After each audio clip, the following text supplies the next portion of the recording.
உறவுகளே நல்லா இருக்கீங்களா? இன்றைக்கி ஜாகிங் போகலாமா? எதுக்கு ஜாகிங் பற்றி பேச நினைக்கிறீங்களா? ஜாகிங்கிறது ஒரு செயல், ஒரு வினை இல்லையா? அப்போ நம்ம இன்றைக்கி பேச போகிற டாபிக் வந்து வினைச்சொல். வினைச்சொல்னா என்ன? வேர்ப். இங்கிலீஷ் கிராமரில் வேர்ப் சொல்கிறோம். நீங்கள் எந்த செயலை செஞ்சாலும் அது ஒரு வினையாக இருக்கணும், ரைட்டுங்களா? அதுக்காக வினை வச்சுடாதீங்க அடுத்தவங்களுக்கு. இதில் முக்கியமாக 2 வகையான வினைச்சொல் இருக்குது. நீங்கள் செய்கிற வேலைக்கு ஒன்று, அப்புறம் இன்னொன்று இருத்தல்னு ஒன்று. இருத்தல்னா என்ன? பீயிங் வேர்ப்ஸ்னு இருக்குது இல்லையா?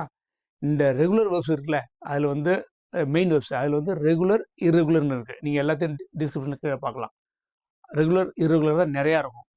அப்புறம் வந்து நம்ம இந்த இருத்தல் வெர்ப்னு சொல்கிறோம்ல, பீயிங் வெர்பு, அது வந்து ஒரு வகையான வெர்புக்கு ஐ ஆம் ஹியர், ஐ ஆம் சொல்கிறோம்ல, அது மாதிரிலாம் ஹீ இஸ் தேர் அப்படின்னு சொல்கிறது.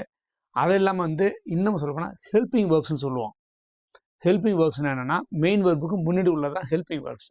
அது வந்து துணை வினைச்சொல்னு சொல்லுவோம். சரியா? ஒரு உதாரணத்துக்கு ஐ எம் கோயிங் அப்படிங்கிறது, கோயிங்கிறது மெயின் வெர்பு. ஆம்னு சொல்கிறோம் பாருங்க, அது துணை வினைச்சொல், ஹெல்பிங் வெர்ப், இல்லைனா ஆக்சிலியரி வேர்ப். கண்டுபிடிச்சிட்டிங்களே? அப்போ இன்னும் இதை பற்றி நிறைய தெரிஞ்சுக்கணும்னா கீழே டிஸ்கிரிப்ஷனில் வாங்க, அருமையாக எக்ஸ்பிளைன் பண்ணுறேங்க. ஒரு 10லேருந்து 12 நிமிடம் தெளிவாக கற்றுக்கலாம். ஆங்கிலம் கற்றுக்கிறது ஒரு அருமையான வாய்ப்பு.